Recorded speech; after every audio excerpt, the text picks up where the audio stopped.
Hey, this G Butterfly, and I'm coming to you with some quick Houston news. I love watching Fox 26 News. I watch it in the mornings and in the evenings. And I decided to just give you a little quick snippet of what they talked about. That way, if you don't have time to sit and watch the news for 30 minutes, an hour, you can just watch my quick Houston news and kind of see what's going on.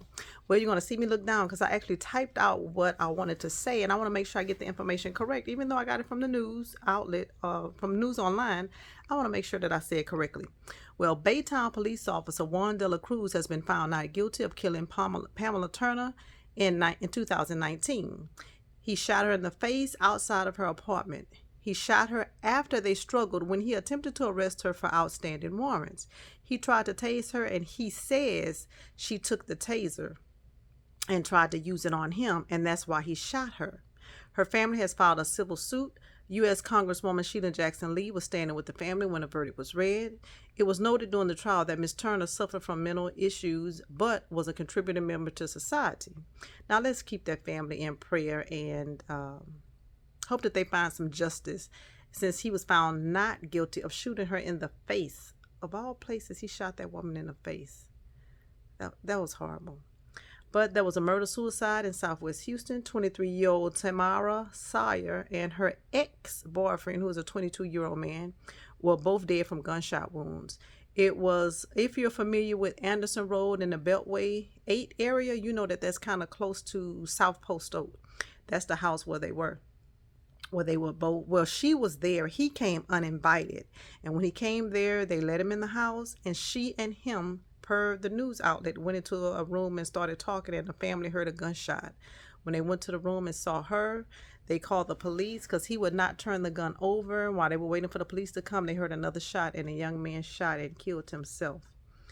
So let's keep both of those families in prayer, because the loss will be felt by the immediate family, extended family, friends, co-workers, anyone who knew those two young adults. That's going to be hard for both families. So the Houston Astros, the relief pitcher Phil Maton, I think that's how you pronounce his name. He broke his right pinky because he punched a locker. He was upset about something, so he punched a locker. So now his finger broke. He had to have surgery, and he can't play in the postseason. And they actually had a game today. They're playing against the Seattle Mariners. So he's going to be off for a while. So maybe while he's off, he'll have time to maybe take an anger management class, because you get that angry that you punch a locker. That's something. Well, anyway, good luck to the Astros. I hope they won their game today. I think they play today and Thursday at Minute Maid Stadium. And if you're here, you know they also call it the Juice Box. All right, so former Conroe ISD school teacher, 37-year-old Bonnie Mazak, has been sentenced to 10 years in prison for having an inappropriate relationship with a student. Now, the teacher used Snapchat to communicate with him. So now his family is suing Snapchat, I guess because they didn't ensure the son's safety or ensure, I don't know what it is, what the reason that they're going to file, but they are, per what I saw on Fox News, they're suing Snapchat. And I know Snapchat, if you don't know, is an app that a lot of young people use to communicate. And to my understanding, because I don't use it that often, I think you can talk to somebody, but then the conversation disappears, or if you post pictures or something like that. Well, anyway, that's what the teacher used to communicate with this student.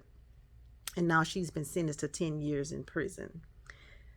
Let's see. One driver dies in a crash on I-10 near I-45 early this morning. 2 pickup trucks were involved. One truck careened across all lanes of traffic and stopped once it hit a tree. Now, if anybody's familiar with I-10, you know that that's at least 4 to 5 lanes wide. So that car had to travel across several lanes to hit a tree. Now, with that being said, I guess it's a good thing that many more cars wasn't involved in that wreck, because in the morning there's a lot of people going up and down I-10, and a lot of 18-wheelers go down I-10. So there was one driver that was killed, and I think the others people, I think there was 3 other people in another car. They were not seriously injured.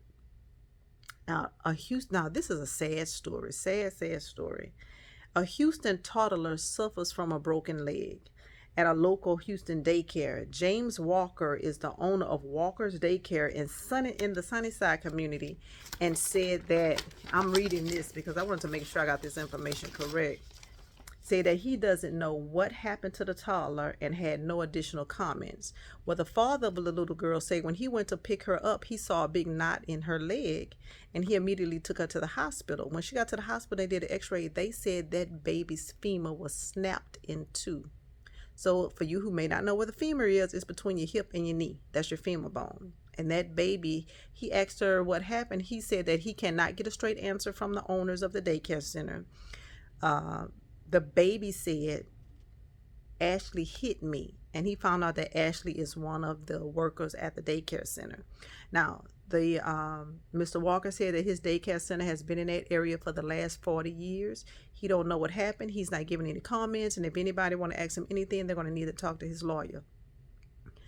Can you imagine dropping your baby off 3 years old? That's still a baby. I don't care what anyone says. You drop your 3-year-old baby off at a daycare center.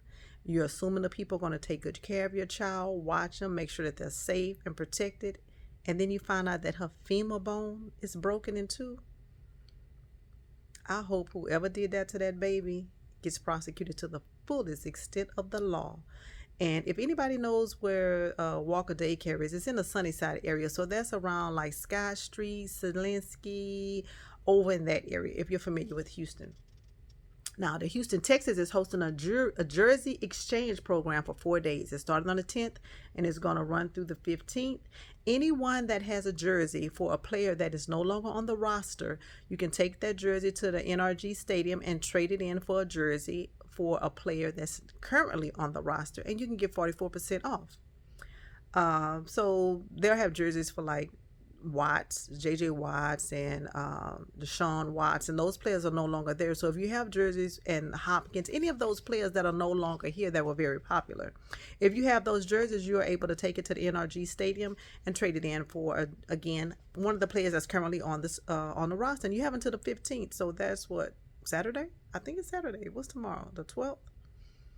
So possibly till Saturday. So if you have time and you want to switch out your jerseys because the new football season is gearing up, go ahead and run over to the NRG Stadium. Well, this G Butterfly, and that's just my quick Houston news. I know it wasn't a lot of uplifting news, a few sad stories, but hey, this is the city we live in, big metropolitan Houston.